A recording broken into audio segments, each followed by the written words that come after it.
Most people who sign up for cave diving training spend every single lesson fearing one thing and one thing only: drowning. They memorize every breathing drill, check every oxygen tank twice, and rehearse emergency ascent protocols until their hands move on muscle memory alone. The average diver's worst nightmare is running out of air underwater, sinking into the dark abyss, and never coming back to the surface again.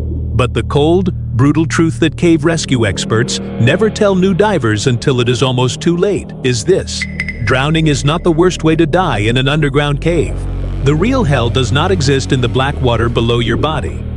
It waits for you the second you finally fight your way up and break through the surface, thinking you have survived the worst. The water does not kill fast. The air above it kills slow, cruel, and irreversible.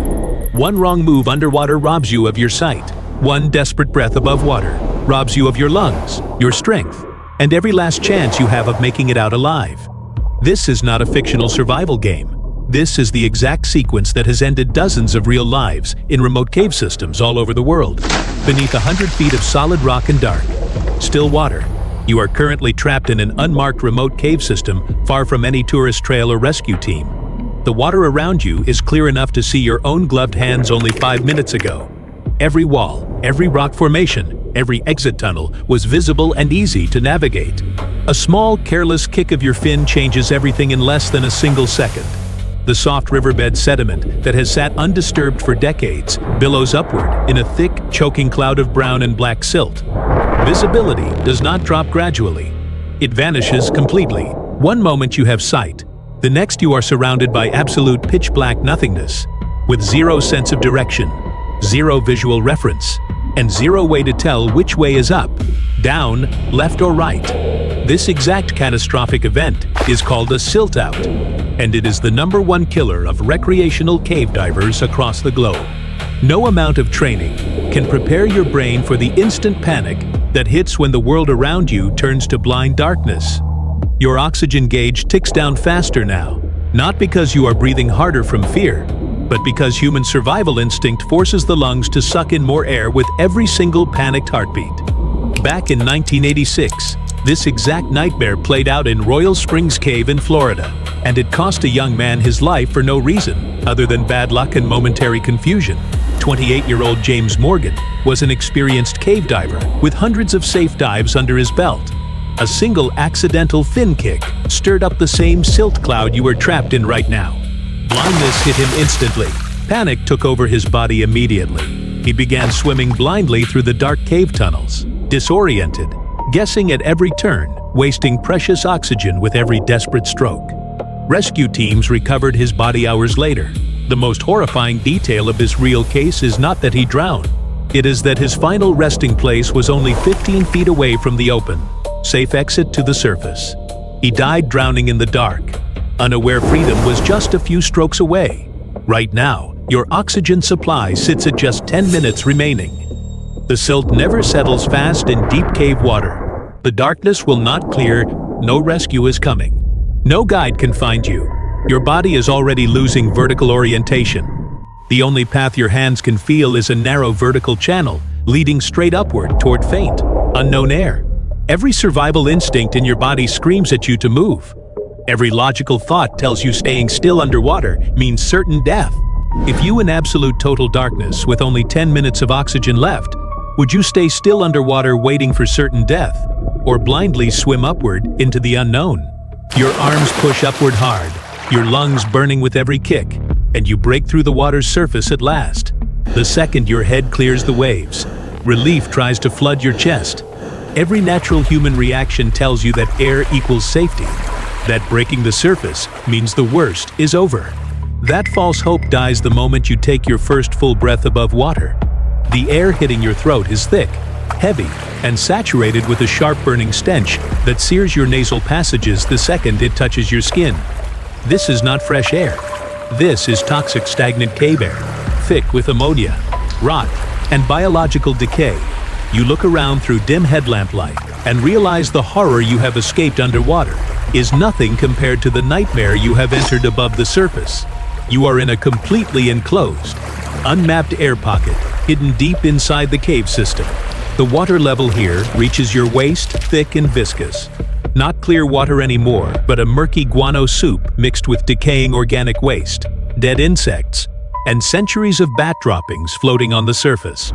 Above your head, the entire cave ceiling is packed tight with thousands of bats, clinging to the rock in dense clusters, their constant high-pitched chirps echoing off every wall. Oxygen levels in this sealed chamber are dangerously low. Every breath you take pulls less clean oxygen into your body and more toxic fumes into your lungs with every passing second. Breathing deeper only makes your head spin faster, your vision blur at the edges, and your heartbeat race irregularly in your chest. This is not a safe shelter. This is a slow-killing gas chamber disguised as an escape route.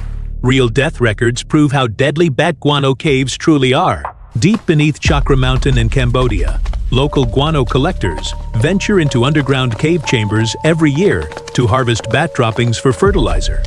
Dozens of these collectors have suffered permanent injury or slow, agonizing death from nothing more than prolonged exposure and minor open wounds. The bat guano in these deep caves carries countless lethal bacteria, fungal spores, and toxic microorganisms that thrive in damp, sealed underground environments. Even a small scratch on the skin touching the guano water leads to rapid, aggressive infection that spreads through the bloodstream in hours.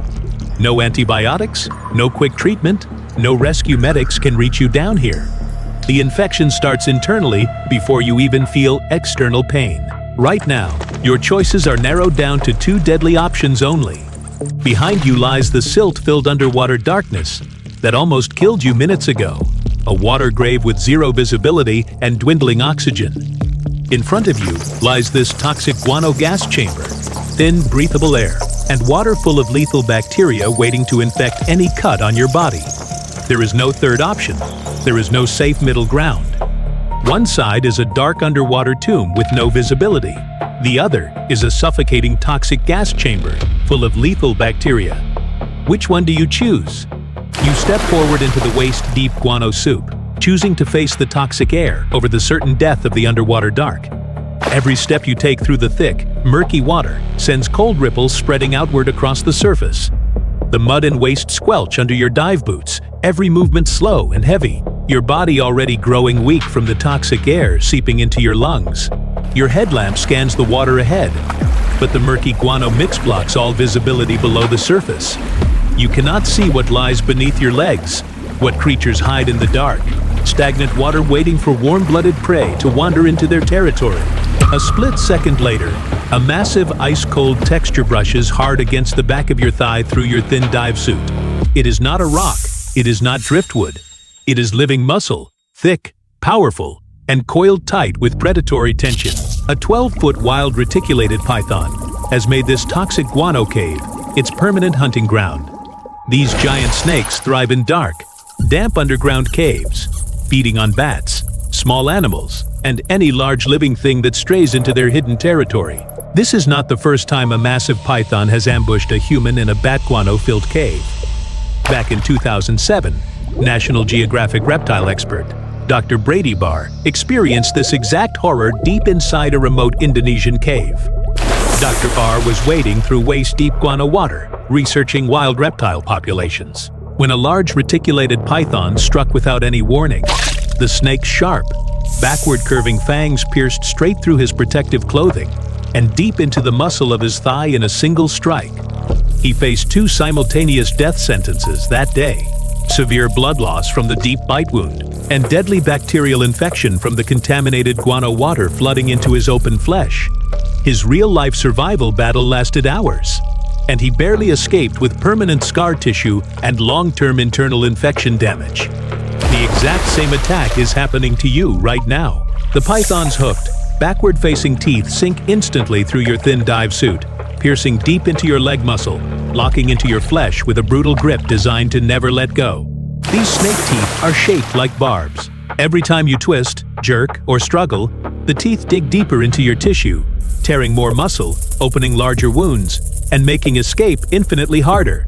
Cold water rushes into the fresh bite marks, the toxic bacteria from the guano soup flooding directly into your bloodstream. The python's powerful body begins coiling around your lower legs, pulling your body downward into the thick, suffocating guano muck. Your muscles tense in pure physical agony, every nerve ending screaming with sharp, unrelenting pain. Panic rises not from fear alone, but from the real physical damage being done to your body in real time. The python's barbed teeth dig deeper the more you struggle. Do you kick and fight wildly? Or hold your breath and stay still to avoid tighter constriction? Your hand shoots down to your hip, fingers clamping tight around the sharp dive knife, strapped to your belt. Without hesitation, you drive the blade hard into the python's coiled body again and again, sharp steel slicing through thick scales and tough muscle. The python releases its grip in violent, painful recoil, retreating back into the dark, murky water to escape the stabbing pain. You are free from the snake's coils, but the real fight for survival has only just begun. Your left leg is torn open with deep, ragged lacerations, raw flesh exposed, and completely submerged in the bacteria-infested guano soup. There is no way to clean the wound, no fresh water, no first aid kit, no antiseptic anywhere in this isolated underground hell. The infection countdown starts the second the snake's teeth tear your skin apart.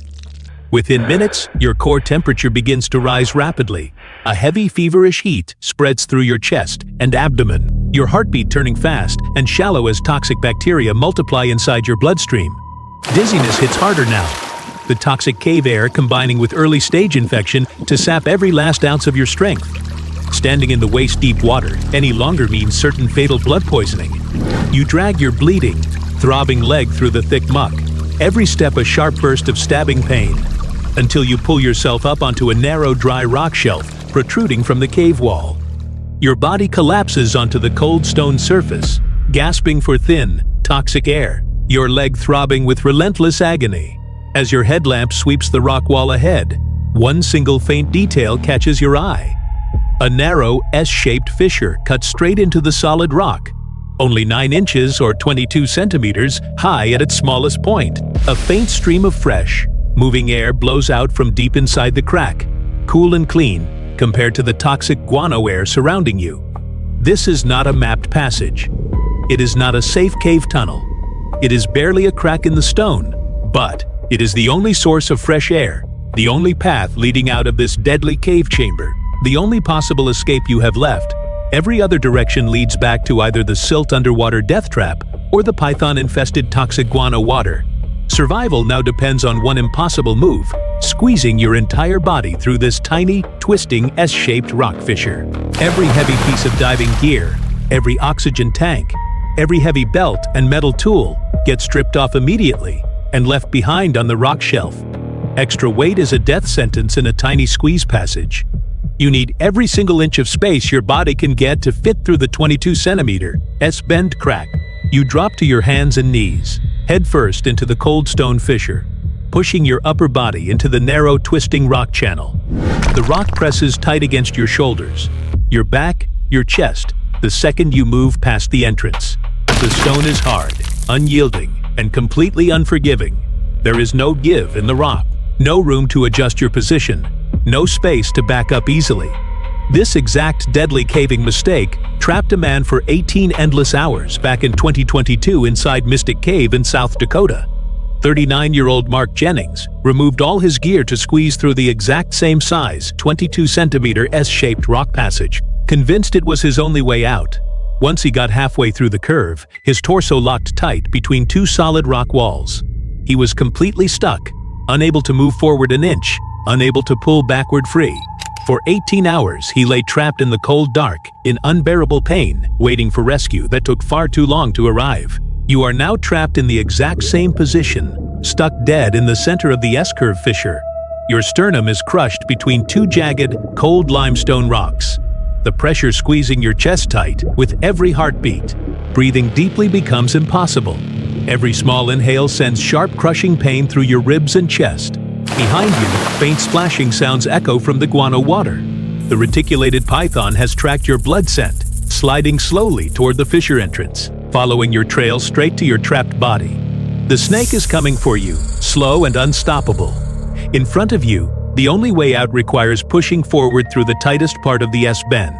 The only physical way to squeeze your torso through the final narrow gap is to bear the full force of the rock pressure and let your ribs crack and break under the weight. Move forward, and you break your own ribs to escape into freedom. Move backward, and you face the python waiting in the toxic guano water for an easy kill. There is no middle path, no compromise, no rescue coming to save you. No second chances to make a different decision. This is your final choice. What do you do? No fictional plot armor, no sudden miracle rescue, no last-minute lucky break to save you from the doom closing in on every side.